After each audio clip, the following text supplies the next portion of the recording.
Well, there's still a lot more to come on CBS 12 News this morning. New Year's right around the corner, of course, and what better way to celebrate than with a very inexpensive sparkling wine, I say. Love it. Coming up, our wine expert, Matthew Horbund, is live here. Yeah, he's tasting some sparkling wine that start at just $7.99. If he likes it, you know you're going to like it. But first, let's check in. Welcome back, everyone. This weekend is the time that you'll probably want to pick up some champagne or some sparkling wine if you want to ring in the new year with it.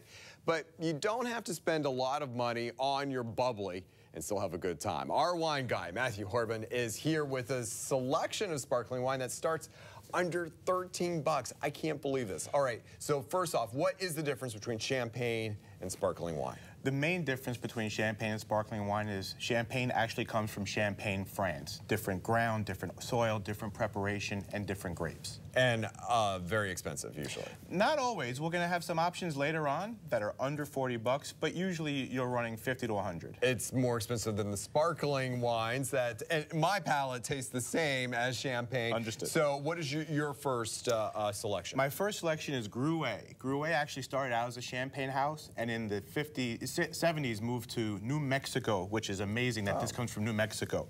$12.99. It's mostly Chardonnay, has great flavors of green apples and yellow apples, so it's not that too dry, a little bit of fruit to it. It's an excellent option. Now, the one that really grabbed my attention, the $7.99.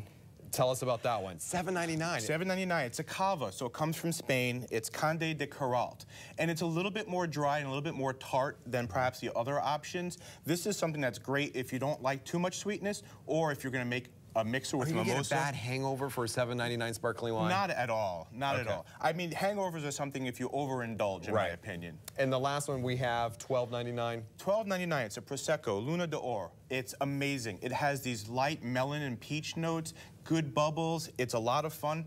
I think this is a great option if someone likes a little bit more fruit than perhaps the last option. All right, Matthew Horbund, thank you so much. Coming up in the next hour, we're going to be talking about those champagnes that are still a good deal. If you want to spend a little bit more, not much more. And if you want to hear more from Matthew, he has a lot of stuff to say at agoodtimewithwine.com. Michelle?